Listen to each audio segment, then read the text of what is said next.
നല്ല സ്വഭാവം വളർത്തിയെടുക്കാനുള്ള ബുദ്ധന്റെ ഉപദേശങ്ങൾ ഇവിടെയുണ്ട്. ബുദ്ധന്റെ സ്വഭാവശാസ്ത്രം. 1. മനസ്സിന്റെ കൃഷി. മനസ്സ് വിളയുന്ന നിലമാണ്, നാം വിതക്കുന്നത് അനുഭവിക്കും.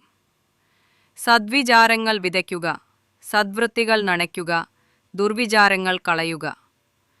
3. 5 ഗുണങ്ങൾ. 1. മൃദുത്വം, ശാന്തമായ സ്വഭാവം. 2. സത്യസന്ധതി, നേരുള്ള സ്വഭാവം. 3. ദയ, കാരുണ്യമുള്ള സ്വഭാവം. 4. ക്ഷമ, സഹനശീലം. 5. ബുദ്ധി, വിവേകമുള്ള സ്വഭാവം. പ്രായോഗിക മാർഗങ്ങൾ. ദിനചര്യയിൽ ഉൾപ്പെടുത്താവുന്നവ. 1. ഉഷസ്സിൽ ഒരു സൽക്കാമ്യം ചിന്തിക്കുക.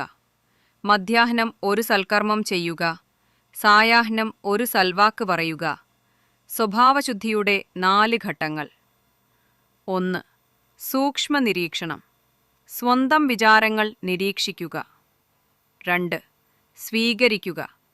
പോരായ്മകൾ അംഗീകരിക്കുക. 3. മാറ്റം. പുതിയ ശീലങ്ങൾ രൂപപ്പെടുത്തുക. 4.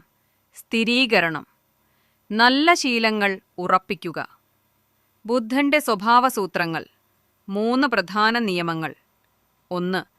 വാക്കുകൾ മൃദുവായിരിക്കണം. 2. പ്രവർത്തികൾ ദയയുള്ളതായിരിക്കണം.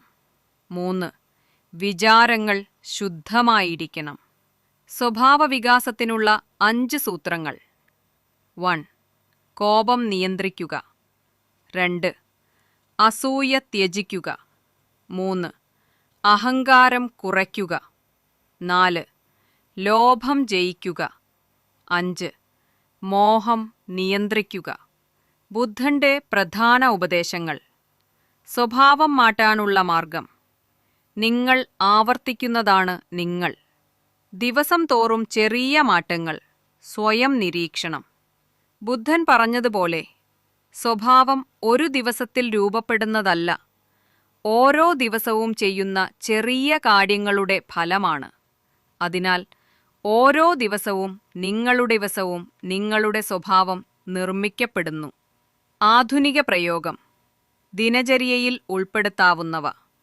പ്രഭാതം, ഒരു നല്ല വിചാരം ചിന്തിക്കുക. മധ്യാഹ്നം, ഒരു നല്ല വാക്ക് പറയുക. സന്ധ്യ, ഒരു നല്ല പ്രവൃത്തി ചെയ്യുക. സ്വഭാവ പരിശോധന. രാത്രി ഉറങ്ങും മുമ്പ് സ്വയം ചോദിക്കുക, ഇന്ന് ഞാൻ എന്ത് നല്ലത് ചെയ്തു? എനിക്ക് എന്ത് മാറ്റം